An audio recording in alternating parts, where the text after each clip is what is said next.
Muy buenos días, gracias por estar en esta entrevista, o buenas tardes o buenas noches, depende del horario en que ustedes vean esta entrevista. La última del año 2025 de Sorprendente Films.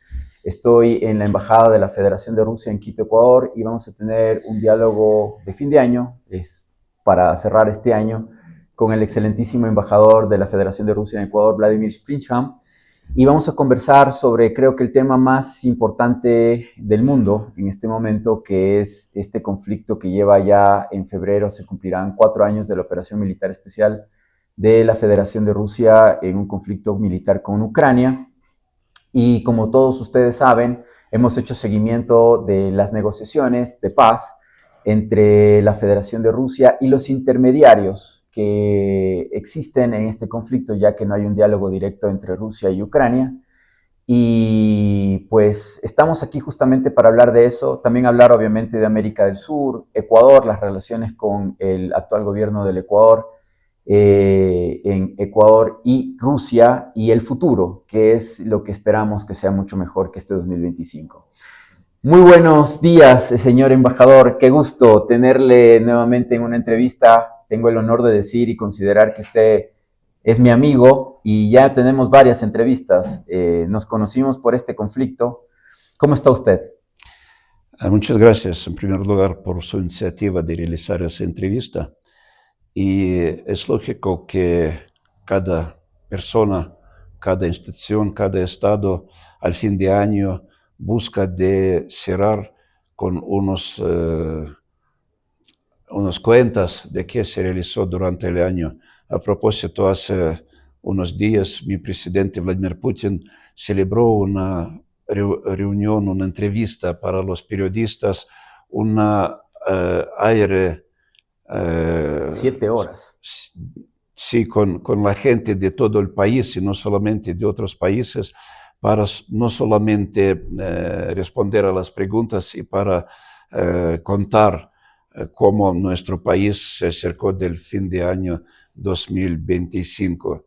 Y claro que entre los temas más ardientes, más actuales que se analizaron, se charlaron con el presidente fue el tema sobre la operación especial militar en Ucrania, porque este problema afecta y a los ucranianos y a los rusos y a muchos países del mundo que están implicados en esta situación trágica entre los dos países que son países hermanos, pueblos de la misma familia eslava.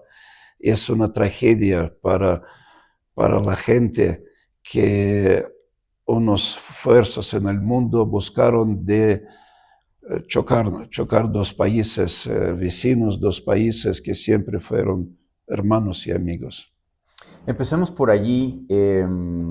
¿Cuáles son los datos que tienen ustedes de las pérdidas, digamos, que son irreparables? Hablemos del caso de Ucrania. ¿Ustedes tienen una estimación de cuántas bajas, de cuántos soldados ha perdido Ucrania y equipo y todo lo demás? Ellos también tienen sus cuentas. Y también preguntarle cuáles son las cuentas de la Federación de Rusia.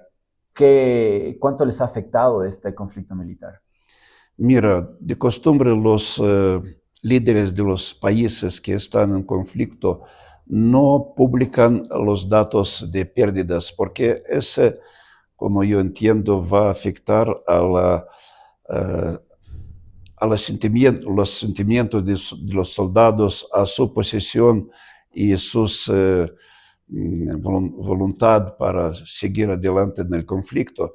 Pero de nuevo voy a citar mi presidente del día de 19 de diciembre, cuando se reunió en aire libre con los representantes, no solamente de medios de comunicación de Rusia, pero extranjeros. Por ejemplo, unos periodistas extranjeros entregaron sus preguntas a mi presidente y le contestó muy tranquilo, muy claro, muy detallado, y mencionó mi presidente, subrayó que lamentablemente Ucrania perdió 700.000 de vidas humanas en la línea de pelea. Y 700,000 del lado ucraniano. del lado de Ucrania, sí. y no conozco y no veo unos datos oficiales cuánto perdió Rusia, pero también muchas víctimas aparecieron y se realizaron de parte de Rusia, porque es una batalla, una guerra, y dura cerca de 4 años, y línea de conflicto, línea de pelea es cerca de 2000 kilómetros, entonces Wow. se realizan muchas batallas y muy duros, porque ucranianos como rusos provienen de las fuerzas armadas de Unión Soviética, son heredores de los soldados de la Segunda Guerra Mundial, cuando y ucranianos y rusos y otros representantes de la Gran Unión Soviética lucharon conjunta contra la invasión de Alemania nazista. Y historia, en sangre, en almas de los pueblos de la ex Unión Soviética se mantienen esa valentía, esa Y esa experiencia de guerra. experiencia y sentimiento de defender su patria, de defender su tierra. Pero ese conflicto fue provocado por países occidentales que siempre siguen de declarar que su meta principal fue de destruir Rusia con las manos, con las vidas de ucranianos. No ucranianos quisieron, pero se recuerda que en 2014 unos líderes occidentales como la canciller de Alemania, ex canciller de Alemania, Angela Merkel, como el expresidente de Francia, François Hollande, se presentaron como garantas de reconciliación de Ucrania con los nuevos, con unas regiones de Donbass que querían obtener una autonomía cultural, autonomía de utilizar su idioma rusa, autonomía de no perder, no olvidar sus costumbres ancestrales de sus abuelos, pero no le permitieron, empezaron a bombardear y dentro de unos días de la firma de esas garantías de parte del occidente, empezó el golpe de Estado en Kiev y reconocieron y de parte de Estados Unidos como ex secretaria de Estado Victoria Nuland que Estados Unidos pagaron $5 mil millones en efectivo, trajeron a Kiev para pagar a los participantes de este golpe de Estado contra las fuerzas públicas, contra la fuerza de seguridad, y allá empezó ese conflicto. Y durante 7 años, desde 2014 hasta el día del inicio del conflicto en fuego, en 24 de febrero de 2022, mataron más de 15,000 personas civiles en regiones de Donbass, que se llamaron separatistas, que se llamaron objetos, no hombres, que se llamaron enemigos de la cultura ucraniana, no sé. Y al fin de 2021, Rusia, la Federación Rusa, nuestros gobernantes, el presidente Putin y el canciller Lavrov, enviaron unas propuestas de firmar un acuerdo de seguridad universal para todos, para Rusia, para Ucrania, para Occidente, pero no contestaron de parte de la OTAN, de parte de la Unión Europea, de Estados Unidos. Ellos declararon que no nos interesan las propuestas de Rusia. Nosotros tenemos nuestras metas y van a continuar antes que lograr todos que queremos en este conflicto. Muy claro proclamó ese interés el ex primer ministro de Gran Bretaña, Boris Johnson, que declaró que Rusia tiene que ser destruida. económicamente, políticamente, y después al campo de pelea, campo de guerra. Y él mismo destruyó primeros resultados de una negociación de reconciliación de la paz en Estambul, cuando dos cancilleres de Rusia y de Ucrania prepararon un acuerdo de paz entre dos países, y cuando regresó a Ucrania, a Kiev, ex canciller, para presentar a su presidente, muy rápido viajó a Ucrania, a Kiev, señor Johnson, y le prohibió a ucranianos negociar con Rusia.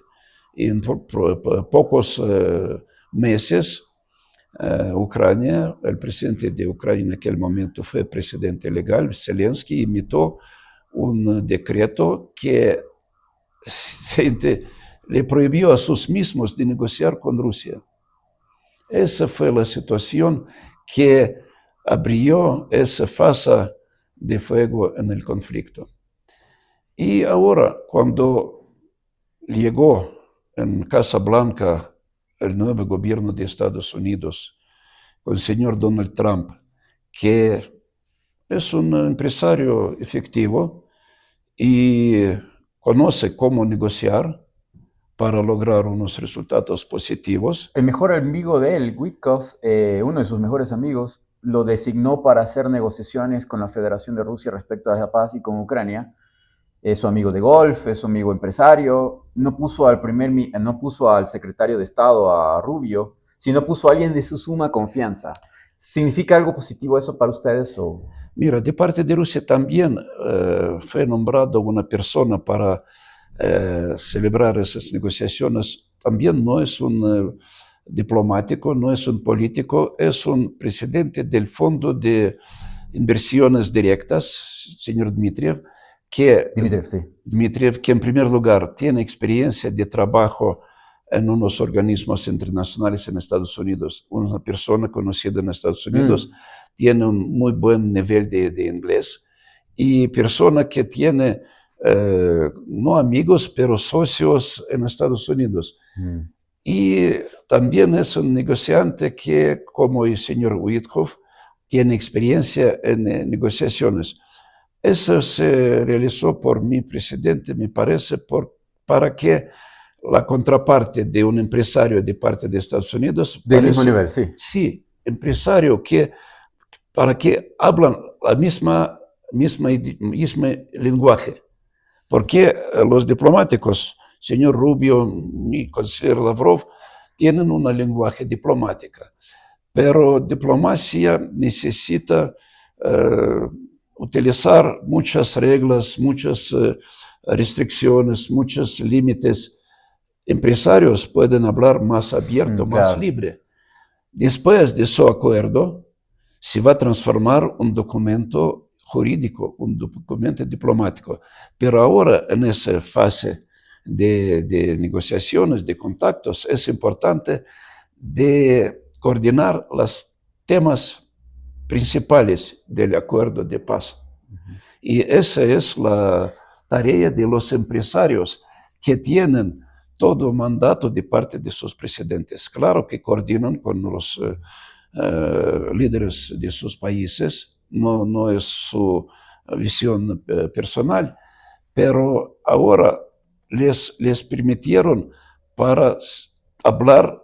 Y Jared Kushner también, el yerno de la hija favorita de Donald Trump, también está en este tema, ¿no? Pero le comento algo, en Estados Unidos, a nivel diplomático, no causó mucha comodidad, digámoslo así, por parte de varias voces militares también, que dijeron por qué un civil y por qué no alguien de la diplomacia lo hace directamente, ¿no? Es en el lado de Estados Unidos. En el lado de la Federación de Rusia, ¿cómo se vio esto, no? De que un familiar del presidente se involucre y todo eso. En un tema que realmente Estados Unidos no debería tener mucho tema, pero él es el que arma a Ucrania. Señor Dmitriev, si yo entiendo correcto, no es familiar de... Digo, Kushner. Kushner, sí. no hay problema. Es un familiar, pero ahora en ese momento es una fase de unas negociaciones menos formales, pero más efectivos. Ok. Más efectivos. Y es importante que son personas de confianza personal del presidente Sí, Donald Trump, porque con cambio de la administración en Casa Blanca no se puede cambiar todo el sistema del poder público en el país. claro. En mi país no se cambia nada muchos años y el canciller y el presidente siguen las mismas personas. En Estados Unidos cada 4 años se cambia no solamente el presidente, pero ministros, secretarios de Estado, pero no pueden cambiar todos funcionarios de la Cancillería, del Secretariado de Defensa, ahora Ministerio de De la guerra. Guerra, Secretaría de Guerra. Ajá. Por eso se otorgó ese mandato a las personas de confianza personal en Estados Unidos. Y a Rusia no le molesta porque son personas de confianza que coordinan con su presidente todos los pasos. Mira, últimos días, al fin de semana, se celebró siguiente ronda de negociaciones entre la delegación rusa con Dmitriev, con Witkoff y Kushner, y muy cerca se encontró en su residencia, el En Mar-a-Lago, sí. Mar-a-Lago, el presidente Trump, Ajá. muy cerca allá En Florida. en Florida. No, no puedo excluir que coordinaron y consultaron con el presidente todos los pasos durante esa ronda de negociaciones. Pero el comentario de Witkoff y de Kushner en redes sociales fue que fue una ronda muy productiva Sí, lo y dijeron. muy constructiva. Sí, sí, sí. Eso ahora es importante, dependiente quién celebra negociaciones, pero ninguna duda que al final, cuando se va a analizar el texto final de acuerdo de la paz, porque son temas difíciles para Ucrania, para Rusia, importantes para Estados Unidos, van a participar ucranianos y rusos y nuestros intermediarios de parte de Estados Unidos van a participar diplomáticos, juristas, etcétera, etcétera. No tuvimos la oportunidad de conversar cuando hubo la reunión en Alaska. Para su gobierno, ¿qué tal fue esa reunión, ese acercamiento en Alaska? Primero Alaska y que el presidente Putin haya estado en territorio estadounidense. Todos teníamos los pelos de punta, incluso como medio de comunicación. Yo estaba transmitiendo a la medianoche y todos decían, el presidente debe estar, los misiles deben estar apuntando a Alaska, pasa cualquier cosa y se acaba todo. Pero ¿no fue muy arriesgado? ¿Fue bueno esa reunión? Querido Hugo, Rusia, en contrario, no tuvo ninguna duda, ningún miedo, porque se basaron a las declaraciones de Donald Trump, que está al lado de cesar el conflicto. Ok. Y a ¿Creen que base de los realmente el presidente de compromisos, Estados Unidos no quiere extender más? sí, y a base de compromisos de parte del gobierno de Estados Unidos de ofrecer, de asegurar todas las medidas de seguridad. Primero. Segundo, Era una base militar. base militar, pero base es un territorio, pero hay varias medidas de armamento, de vigilación que no le molestan esos límites de la Tierra, Okay. de allá, de espacio cósmico. Putin consideró que se siente muy seguro porque cualquier incidente solamente va a ampliar, va a romper, a destruir ese proceso, que empezó ese proceso. Y fue muy importante presentar que el primer paso a la paz, al cese del conflicto, realizó Rusia, que Putin recibió la invitación del presidente de Estados Unidos de visitar su territorio, porque en tiempo de Biden eso fue imposible. En tiempo de Trump se cambió todo desde el punto de vista de la política entre los dos países. Antes de esta reunión en Alaska se reunieron expertos, representantes diplomáticos, se reunieron cancilleres, nuestro Lavrov con el señor Rubio. Todo eso se analizó muy profundo, muy detallado. Y claro que todo el mundo tuvo que tener en cuenta que dos poderes más principales se reúnen para solucionar el tema más grande, más dura, más trágica ahora del mundo, ¿no? Ese conflicto que afecta mucho, gran parte a unos del mundo, a unos políticamente, a otros militar, pero económicamente afectó mucho ese conflicto, porque $1.000 millones que pagaron y países de Unión Europea y de Estados Unidos afectan a su población, afecta al comercio internacional, afecta a las reglas de, por ejemplo, la Organización Internacional de Comercio, porque se imponieron sanciones económicas contra Rusia que afectaron y a India, y a China, y a Irán, África, Venezuela, África. África, América Latina. Por ejemplo, esas sanciones al inicio de la operación militar especial afectó el comercio entre Ecuador y Rusia, afectó duro. En febrero, marzo, abril, mayo, allá más cerca de junio, los empresarios ecuatorianos, gracias a ellos, encontraron unas soluciones para evitar esas sanciones y seguir su negocio con Rusia, porque del mercado ruso dependen miles de familias de ecuatorianos. ¿Cómo está esa relación? Porque en la última exposición suya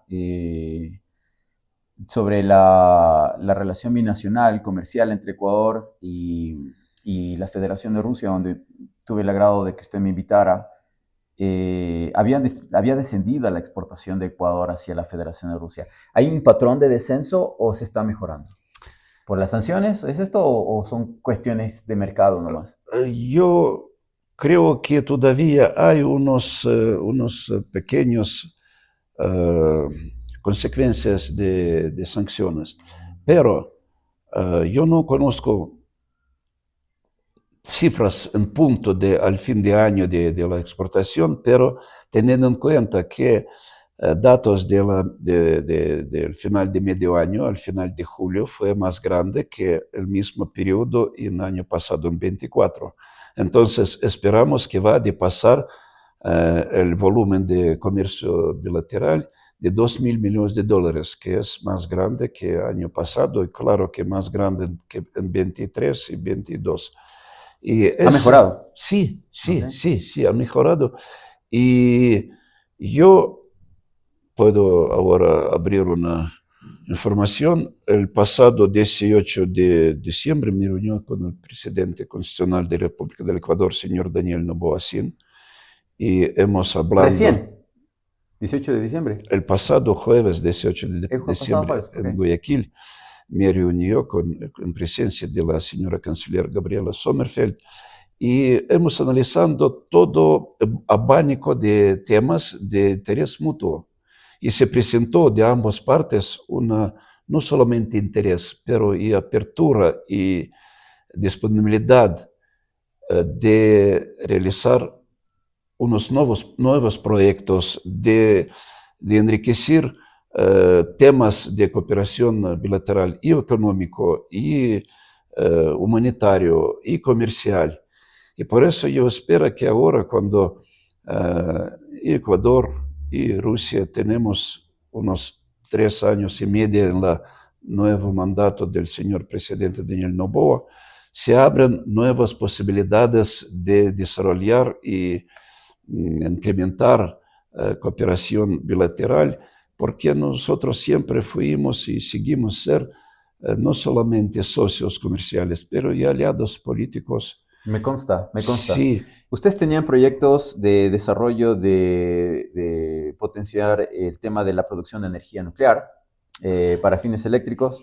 Tenían Toachi Pilatón, tenían también algo con el tren. El gobierno de Daniel Noboa había mencionado algunas propuestas o algunas ideas que el gobierno de la Federación de Rusia podía colaborar. ¿Se avanzó en algo de eso? Sí, logramos una comprensión mutua con el presidente que tenemos que continuar, seguir los proyectos presentados en el tiempo de Guillermo Lasso.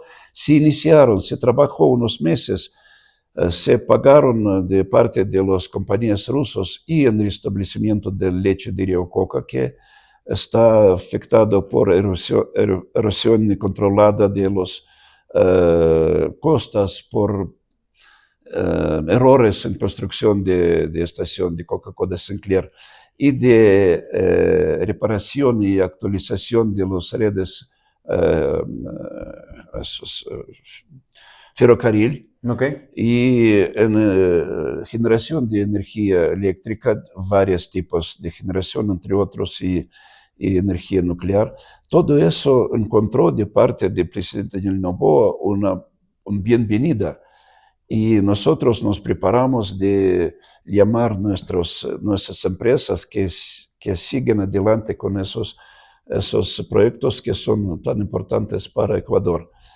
Y lamentablemente esos proyectos se congelaron en el tiempo del gobierno de Guillermo Lasso, que ¿Sus proyectos ya tienen tiempo entonces? sí, nuestras compañías siempre me llaman, me escriben. ¿Cuántos tiempo y no se ha podido avanzar? Por ejemplo, en el caso de Coca-Cola Sinclair, ¿desde cuánto tiempo se está tratando de hacer esa remediación? Los representantes profesionales de SELEC visitaron Siberia, una empresa rusa de hidroenergética, Sayano-Shushen, que tuvo la misma problema que Río Coca, Coca-Cola Sinclair.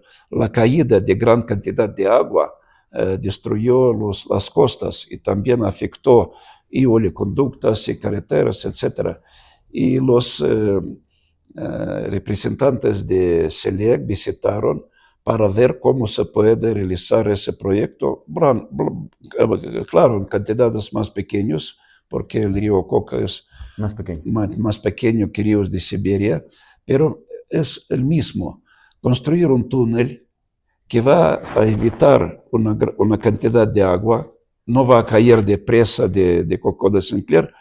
Un túnel va a traer esa agua, evitar, y al salida del túnel otra pequeña estación hidroeléctrica. No se pierde agua, se aprovecha, se genera energía adicional, pero disminuye, o como se dice, hace menor caída de agua que destruye leche y destruye costas de Río Coca. Claro, yo presentó hace tiempo, pero con varias situaciones internas. Política de Ecuador. Cuando el gobierno fue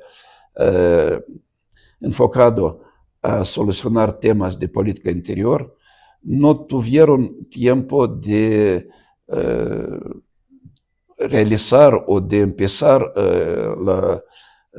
el compleción de esos proyectos. Ahora, cuando empezó un nuevo mandato, cuando hay tiempo adelante, perspectiva del gobierno del señor Daniel Noboa, se abren nuevas perspectivas, nuevas oportunidades de regresar a esos proyectos. Y mi compromiso como representante del gobierno de Rusia es muy rápido, porque pasó 2 días, ¿no?, después de nuestra reunión. Agradezco saber que no tuvimos la entrevista porque tenía reunión con mi presidente, con el de mi país. Esa fue la razón. Porque esta entrevista estaba pactada para ese día. Sí, esa fue la razón, porque comprensible. Yo tuve que viajar un día antes para hacer el tiempo, para no depender de los vuelos. Total, no sé. lo entiendo. Sí, 17 en la noche yo viajó junto con Boris, y 18 en la noche regresamos de Guayaquil. Y a mi juicio, a mi impresión, fue una charla muy, muy importante, muy productiva, muy detallada. Y señor Daniel Noboa conoce mi país como empresario, como asambleísta, conoce mi país, conoce nuestras posibilidades. Y nuestras relaciones no dependen de la política, no dependen de... nuestra cooperación no es condicionada por unos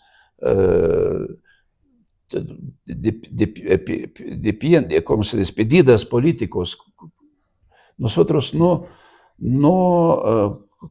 cooperamos, no conversamos contra cualquier país, solamente para nuestro interés mutuo de dos países, de dos Bueno, economías. yo he conversado sobre temas de Ecuador con usted con 3 gobiernos. Lenín Moreno, Guillermo Lasso y actualmente Daniel Noboa. Y la agenda siempre es la misma. O sea, el desarrollo... De parte de Rusia es sí, la yo sé. misma. De parte de Rusia es la misma. Yo ofreció nuestra vacuna en marzo de 21, en abril de 21, El plena gobierno Esa fue nuestra vacuna. primera entrevista, cuando ustedes ofrecieron el Sputnik. Sí, sí, pero fue gobierno saliente y no quería reunirse conmigo el presidente Lenín Moreno porque se sentía mal. Los mismos cartas credenciales que de costumbre embajadores entregan al presidente del país, porque en mi carta credencial se escribe, firmada por el presidente Putin, yo pido que usted crea todas las palabras de mi embajador como a mí mismos. Porque es su representante. Es como su representante. Y yo tuve que presentar al presidente del Ecuador en aquel momento, Lenín Moreno, pero recibió un día copias el canciller Mejía y dentro de unos días el mismo canciller recibió, y me parece que Secretaría Jurídica de la Presidencia, una mujer también que salió con el gobierno de Lenín Moreno, recibieron nuestras cartas credenciales. No es, como se dice, una cosa correcta, pero esa fue la situación. Yo no tuve con quién hablar, con el ministro de Salud, dice, estamos gobierno saliente, no podemos tener compromisos de parte del gobierno para compra o para firmar el acuerdo de confidencialidad, porque es... Y eso hizo que el gobierno de Lasso no tuviera vacunas. ¿Se acuerda? El gobierno de Lasso quería vacuna hasta el septiembre para vacunar en primeros 100 días la mitad de la población de Ecuador. Y cuando se realizó charla telefónica el 5 de agosto, Putin le ofreció vacuna, pero no más antes de noviembre, porque nosotros en aquel momento, en agosto, tuvimos un turno de 65 países que ya firmaron contratos, pagaron compra de vacuna. Y Rusia no tiene derecho de vender a otro país sin seguir ese turno, porque son compromisos no solamente, no políticos, comerciales.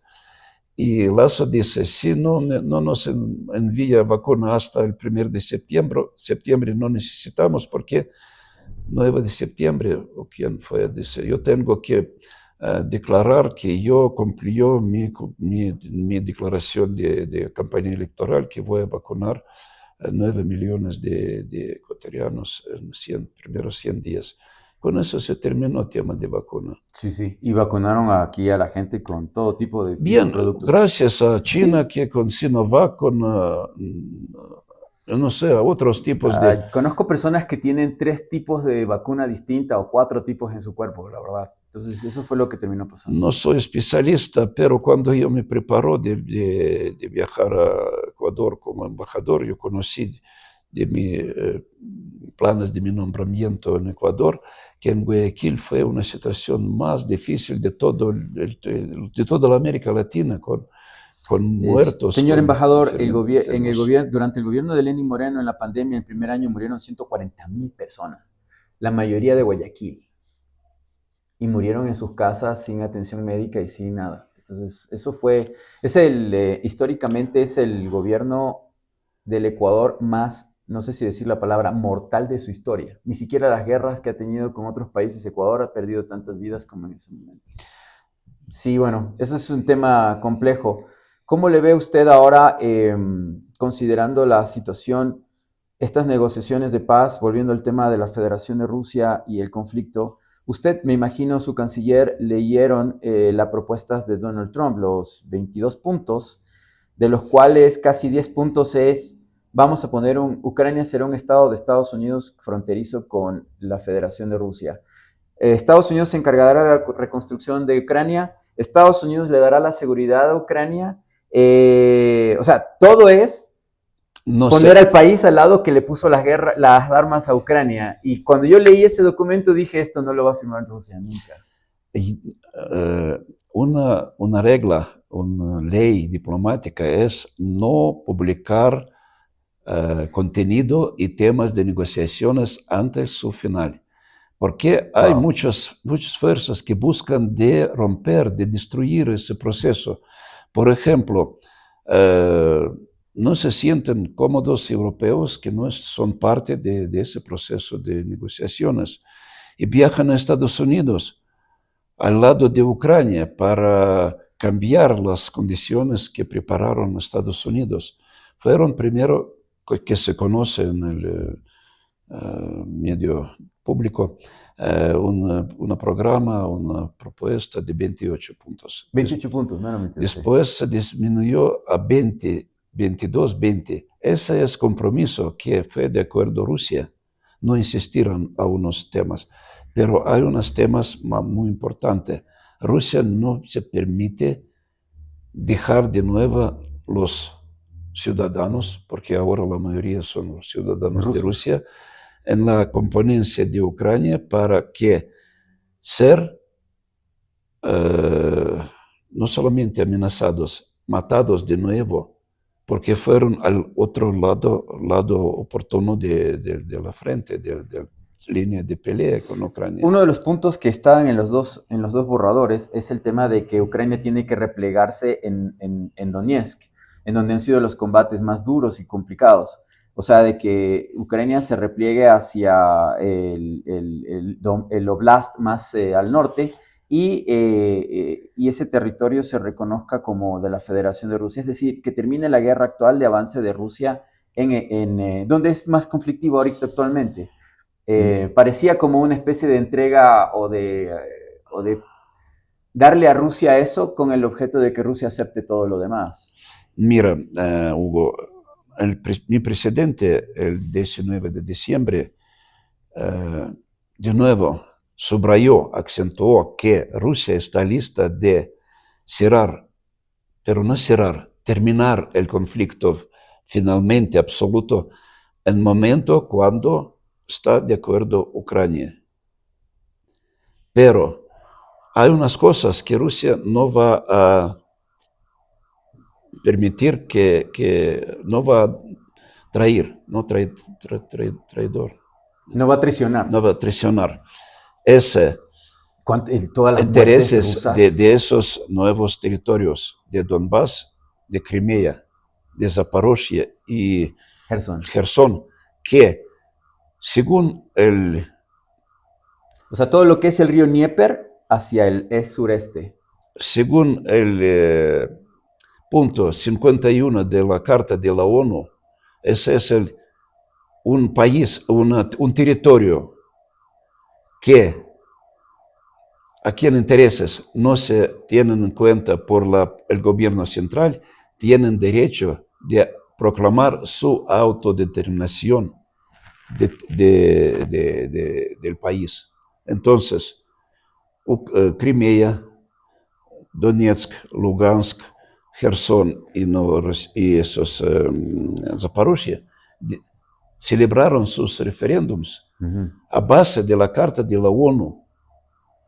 Claro, no todos no son reconocidos todavía por la ONU, pero ese no violaron las leyes internacionales, compromisos de la legislación internacional, jurisdicción internacional. Esa Rusia no va no va a discutir. Y además de eso, Putin declaró que Rusia, si no quiere negociar Ucrania, va a seguir su ofensiva en esa operación militar especial antes que va a lograr metas principales de esa operación. Demilitarización, no tiene derecho de ser parte de una infraestructura militar hostil a Rusia. La OTAN, ahora sin apoyo de Estados Unidos, también se prepara de una guerra universal contra Rusia. El secretario general de la OTAN dice: Rusia amenaza a Europa, tenemos que atacar primero como una medida de defensa. Pero yo no entiendo cómo se defensan con ataque. Otra cosa, otra meta, denazificación. Desnazificación, sí. Desnazificación. Porque en Ucrania ideología nazi se reconoce como ideología nacional, con retratos de los colaboracionistas de Alemania, ucranianos, con los símbolos de Alemania nazista, esvástica, sí, sí, etcétera, etcétera. Tercero, reconocer a la gente, no solamente en Donbass, Crimea, etcétera, pero en Ucrania, utilizar idioma rusa al mismo nivel como ucraniana, porque la mayoría en los recesos se presentaron rusos. Los mismos funcionarios públicos de Ucrania, cuando hablan entre ellos, y el mismo Parlamento, Rada de Ucrania, en ruso. Sí. Porque es un idioma que, sí, idioma, ¿cómo se dice? Local. Común, ajá. Común. Rusa es común, pero ucraniana es local. Sí. No cada uno habla ucraniano, todos hablan ruso. Tercero, no no prohibir la presencia de Iglesia Ortodoxa Rusa. Porque la mayoría de los ucranianos son ortodoxos, no son católicos. Católicos son solamente una parte occidental de Ucrania, cerca de Polonia, de Chequia. Esta parte, que fueron parte de países europeos antes de la Segunda Guerra Mundial. Imperio Austrohúngaro, sí, etcétera. Esos son 4 metas que son sagrados, ¿no? Sacrales para Rusia. Y claro que eso se va a poner en el Tratado de la Paz final. Pero mira, esos son pocos, no son muchos que busca Rusia. Sí, pero ahora Europa... Hay un punto que creo que es central dentro de esta entrevista y que me gustaría preguntarle, es Europa está dividida por el tema del robo de activos de la Federación de Rusia, deuda que tiene Rusia, o sea, que adquirió Rusia, compró Rusia de países europeos. Son divisas, son bonos de deuda de varios países europeos, cerca de 300.000 millones de dólares, y eso se lo quieren quitar a la Federación de Rusia como compensación para reconstruir. Y también en los puntos de propuesta de Donald Trump hay financiación por parte del bolsillo ruso. Yo le había preguntado a usted, parece que Ucrania, la que pierde, está pidiendo compensaciones, que pague Rusia, pero Rusia fue invadida en Kursk y ha tenido muchos también ataques. Ayer hubo en la madrugada de, hoy es martes, del domingo al lunes, hubo un ataque terrorista en Moscú a un alto oficial ruso. Me refiero a que Rusia ha perdido también, Rusia también ha sido afectada y mucho, creo yo, por ser su tamaño mucho más grande, pero no veo una posición rusa respecto a pedir compensaciones por lo que ha pasado de la OTAN, la CIA, Estados Unidos. Es raro, señor embajador, verle a usted y que usted hable, o que ustedes los rusos hablen también de Trump, cuando Trump dijo al mismo Zelensky en el Salón Oval: yo di los javelins, yo armé Ucrania y le hice la guerra a Rusia, y ahora soy yo el que habla de paz. Es como el que maltrata y después dice, no, ya voy a hacer... Ustedes los rusos tienen una condición muy diferente, no son, parece rencorosos, no sé. ¿No piden también compensaciones a Estados Unidos y a Europa por haberles hecho daño para la paz? Primero, sobre los recursos rusos que se preservan en bancos europeos. Yo no sé por qué deciden a nombre de toda la Europa unos funcionarios de la Unión Europea que no son elegidos por nadie. Ah, sí, la Comisión Europea. ¿No? Comisión Europea. Ellos se aseguran, se comprometen de parte de todos los países con quien no consultaron si quieren robar dineros extranjeros o no. Pero en Europa ahora aparecieron países, entre otros, primera Bélgica, después Italia, Francia, que no apoyaron esa idea de Ursula von der Leyen de robar reservas rusas y pagar a Ucrania. ¿Por qué? Porque en Bélgica, en bancos de Bélgica, en bancos de otros países se preservan y se mantienen dineros de otros países de Asia, de África, de Oriente Extremo, de Medio Oriente, que van a perder su confianza en el seguro de bancos europeos. No van a mandar su dinero, van a perder mucho más. Y otra cosa, mi presidente en la misma reunión de 19 de diciembre dice que esa va a ser una violación de todas las reglas económicas internacionales, de reglas de Organización Internacional de Comercio, de todas las reglas que existieron en esa esfera de relaciones económicas y comerciales universales. Segundo, por eso no aprobaron ese robo de nuestros dineros. Segundo, ¿por qué Rusia no pide compensaciones?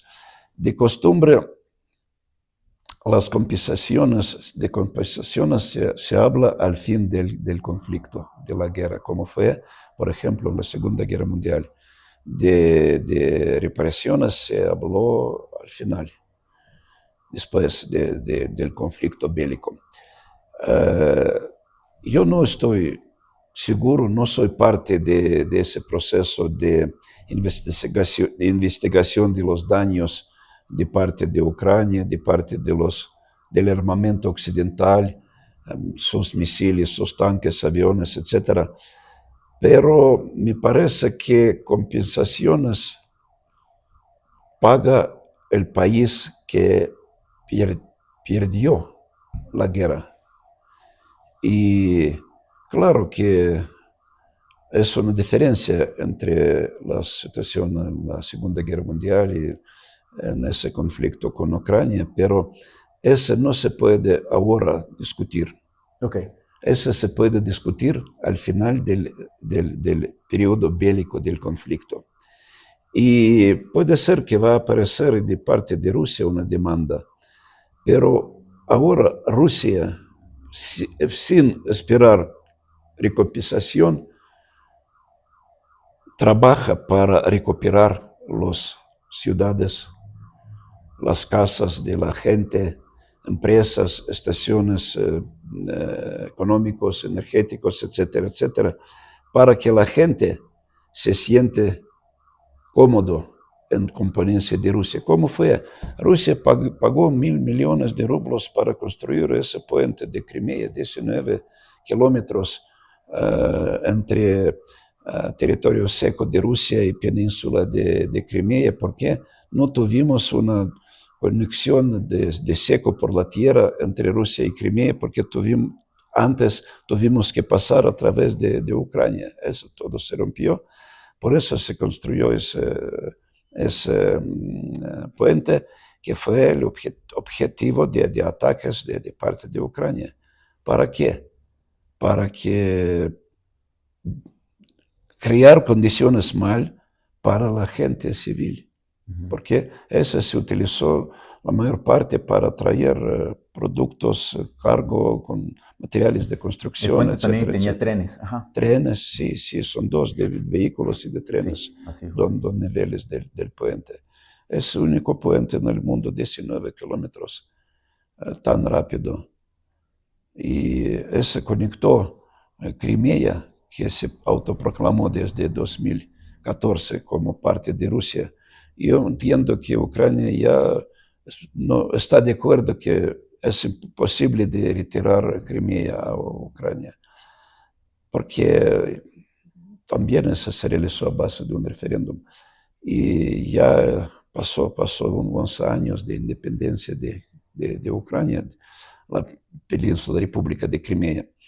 Pero con otros territorios, yo le comentó que Rusia está lista de liberar solamente territorios de Donbass sin pretender a otra parte de Ucrania, pero Ucrania tiene que cumplir metas que fueron raíces del conflicto.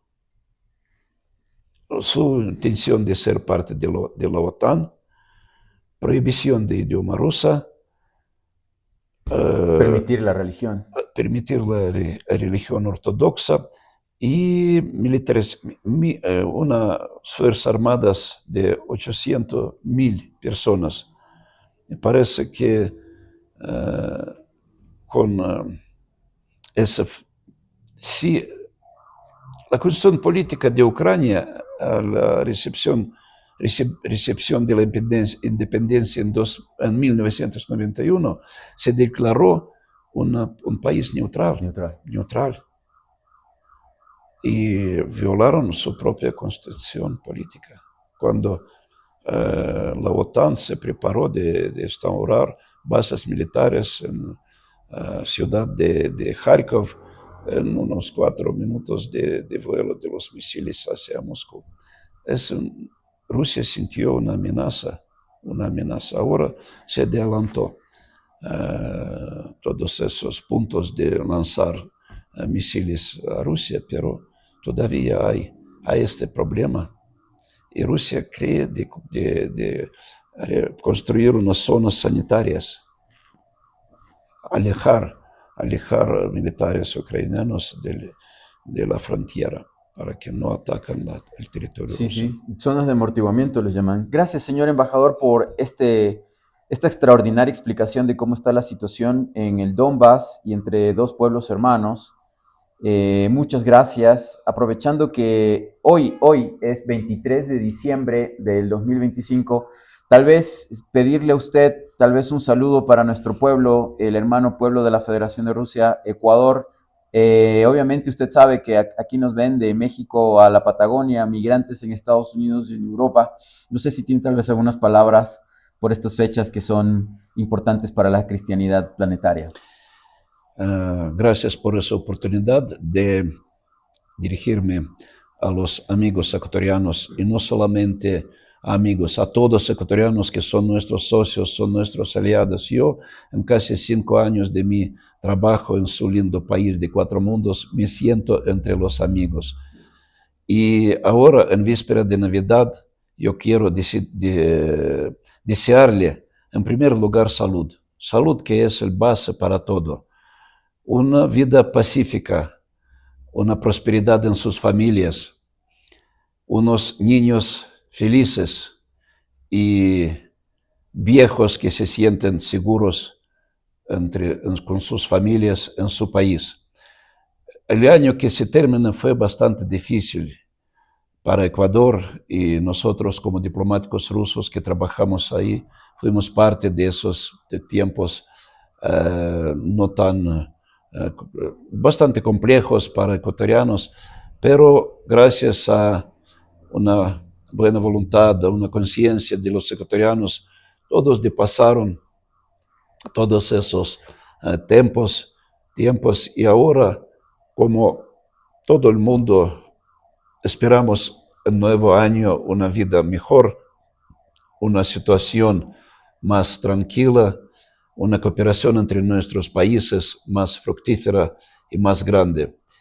Y con todo que rusos son ortodoxos y nuestra Navidad se celebra 7 de enero, pero trabajando en un país católico, un país que celebra en esos días las fiestas principales del año, yo le deseo a todos, amigos, hermanos ecuatorianos, unos sentimientos de amistad y solidaria de parte de Rusia.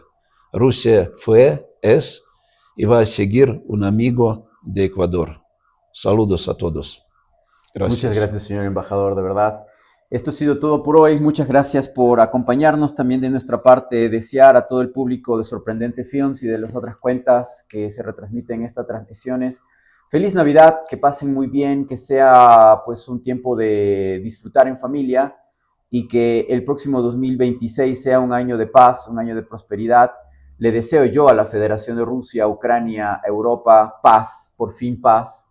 Pax Bobis, paz para todos, que se logren los acuerdos adecuados y que pues podamos trabajar en paz. El desarrollo se da cuando se da en paz. Muchas gracias, suscríbanse a estas cuentas, síganos, pongan me gusta, retransmítenlo. Y esto es Creative Commons. Ustedes pueden descargar esta entrevista y también pueden publicarla en sus redes. Yo no me voy a molestar, más bien me halagan. Hasta luego. Felices fiestas.